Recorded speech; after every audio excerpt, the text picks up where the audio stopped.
neutralizan toxinas de bacterias, de virus y también cruzan la placenta.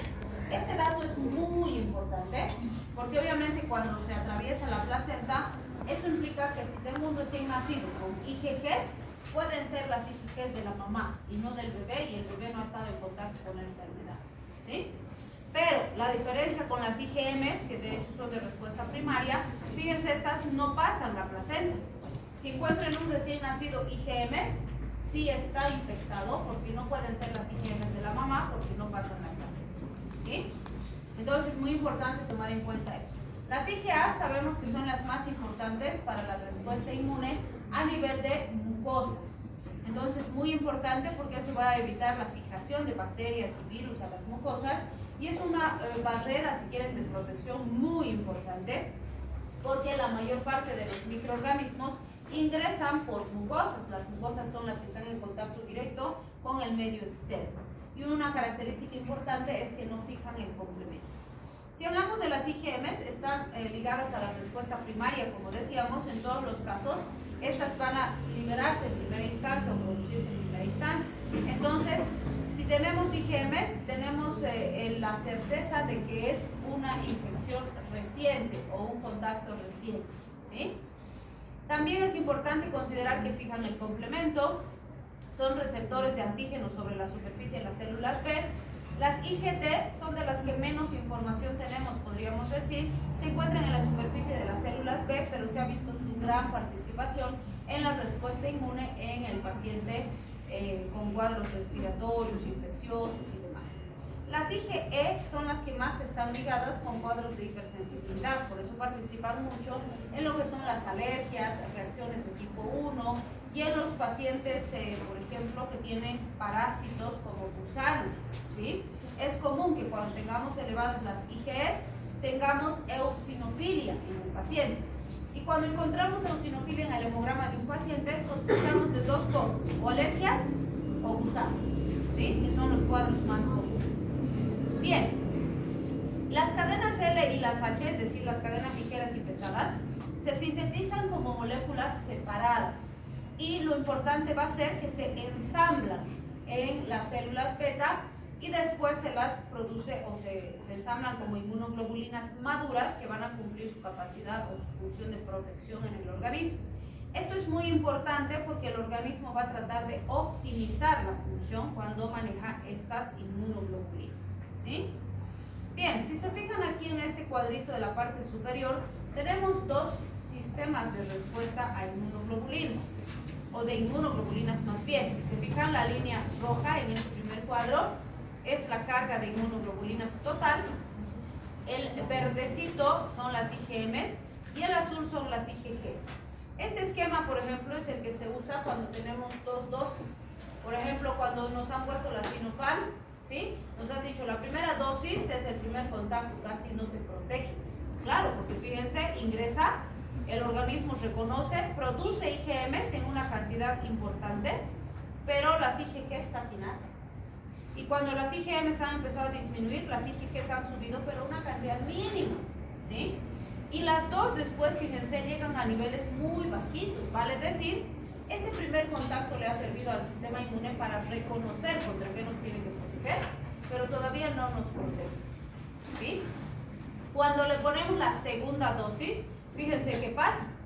¡Pum! De forma más rápida se reconoce el microorganismo, las IgM se liberan en una pequeña cantidad como reflejo, como memoria, pero fíjense las IgGs,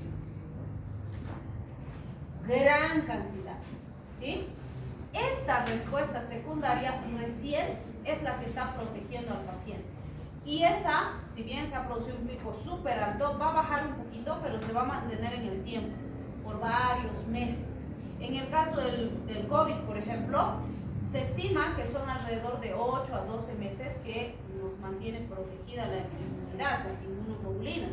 Pero después de ese tiempo es como si el organismo se fuera olvidando de lo que nos tiene que proteger y los niveles de inmunoglobulinas descienden a un nivel que ya no nos protege.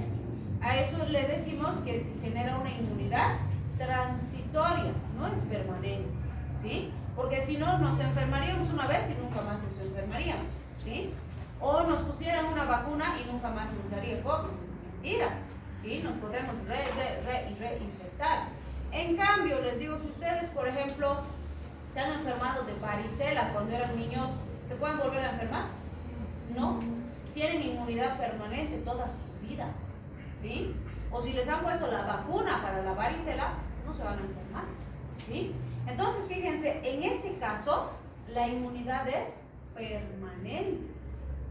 En cambio, si se resfrían de gripe común, por ejemplo, hoy día, ¿se pueden volver a enfermar en 6 meses? Absolutamente. ¿Y al año? También. ¿Y en 3 meses? Bien. Y así, el resto de su vida pueden seguirse infectando, ¿sí? ¿Por qué? Porque se genera inmunidad. Esa inmunidad nos protege un periodo de tiempo determinado, pero no es permanente, ¿sí? Entonces, no se sabe hasta ahora con precisión exacta qué es lo que determina que para algunas enfermedades generemos inmunidad permanente y para otras no. Porque si supiéramos esa información, haríamos pues vacuna para toda la enfermedad que conocemos y así con una vacuna nunca más nos enfermaríamos. Sería una belleza, ¿se dan cuenta?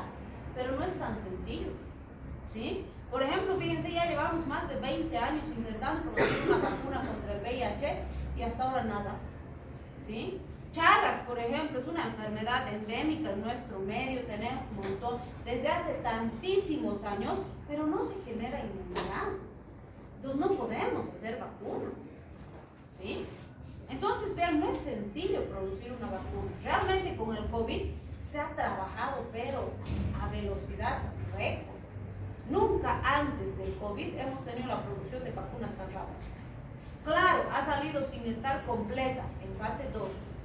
No se ha hecho fase 3, que es la más larga de hecho. Nosotros somos fase 3. Porque en la fase 3 lo principal que se ve son los efectos adversos. Y para eso lo mínimo que se necesita son 5 años. Mínimo. Y fíjense, cuando terminaron la fase 2 dijeron, ¿y ahora qué hacemos? ¿Esperamos unos 5 añitos para probar y después vacunamos a la gente que se sigan muriendo por COVID? O empezamos a vacunar y vamos viendo los efectos adversos graves. Y eso se ha hecho, ¿sí? Que si ha valido la pena o no, si a mí me preguntan, en Bolivia, absolutamente. Porque aquí nos estaban muriendo como moscas, no había espacio en los hospitales, la gente llegaba a la puerta del hospital y se moría ahí, la gente se moría en su casa y no había ni siquiera para llevarlos a una incineradora y pues, incinerar el cadáver. Han estado 5 o 7 días con el cadáver en su casa porque no había ambulancias, patrullas, nada para recoger los cadáveres. Así hemos estado nosotros en la primera ola. Diferencia post-vacuna, sí hemos tenido incidencias altas, pero había espacio en los hospitales. La gente no se moría en la puerta del hospital sin una cama para ser atendido. Esa ha sido la diferencia de la vacuna en nuestro país. Así que quien me venga a decir aquí que la vacuna no ha servido, muéstreme evidencia. Porque aquí lo hemos vivido, ¿sí? Entonces, sí ha sido una diferencia drástica. ¿Que todavía vamos a ver los efectos adversos de las vacunas? Claro que sí, por supuesto. Estamos en ese proceso. Pero en ese momento ha sido la decisión más adecuada. O era, bueno, pues que se muera el 80% de Bolivia y el 20% sobreviviente, ya se pone una vacuna sabiendo los efectos adversos. Que aunque esperemos 50 años, ninguna vacuna va a hacer efectos adversos cero. Eso no existe. Ni siquiera las vacunas que han tardado 50 años en producirlas están exentas de efectos adversos. No existe eso. Y el que está pidiendo eso, vaya a pedirle al creador que no haga enfermedades, porque no es posible. No es posible, no hay eso, no existe. Podemos minimizar el riesgo, pero nada más. Sin riesgo no hay. Ni cuando te tomas una aspirina estás exento de riesgo, hay riesgo. Pero si el beneficio justifica el riesgo, se aplica. Ese es el pilar fundamental de la terapia. Riesgo, beneficio. ¿Sí? Entonces, vean, es muy importante que ustedes manejen y entiendan esto, porque ustedes van a aconsejar a la población. Porque de verdad, cuando estábamos en COVID, de verdad nos llamaban, no, le puedo explicar a mi mamá, es que le han dicho que se va a volver hombre lobo y no se quiere vacunar.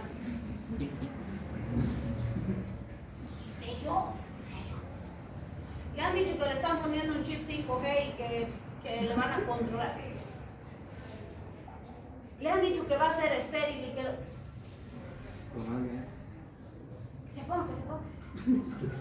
Entonces, de verdad, y la gente se creía esas cosas. Hasta ahora hay gente que se cree esas cosas. De verdad. Entonces, la salud tiene que ir de la mano con la educación. Si no, no vamos a llegar lejos. Si no, vamos a seguir con los problemas que estamos. Entonces, es muy importante trabajar ahí. ¿Sí? Otras vacunas, otros antígenos, fíjense, ya desde el primer contacto se producen IgMs e IgGs. ¿Sí? Y las IgM se mantienen, pero las IgGs van aumentando con el tiempo hasta llegar a niveles de protección apropiada. ¿Sí? Entonces, para cada tipo de vacuna, de biológico y demás que se usa, y las enfermedades también, se producen inmunoglobulinas de tipos diferentes. Fíjense que para un virus de hepatitis, por ejemplo, se va a producir IgM, IgG, IgA. ¿Sí? Para el COVID se va a producir IgM, IgG, IgA. Para Chagas se va a producir IgM, IgG, IgA. ¿Sí? Entonces, esas inmunoglobulinas que son diferentes, pero que se han producido para un mismo microorganismo, comparten el idiotipo. ¿Qué es el idiotipo? Los determinantes antigénicos formados por aminoácidos específicos en regiones hipervariables de la inmunoglobulina. Tienen ese elemento en común, que es lo que permite que sea una inmunoglobulina para el mismo microorganismo. ¿Sí? Las clases diferentes de inmunoglobulinas van a estar determinadas por las regiones de cadenas pesadas diferentes que se van a combinar con las mismas de las cadenas, con las mismas zonas variables de las cadenas pesadas que son específicas para un antígeno específico. ¿Sí? Y gracias a eso es que tenemos esa variabilidad combinacional tan importante. Bien, la siguiente clase vamos a ver esto. Nosotros tardamos con el examen.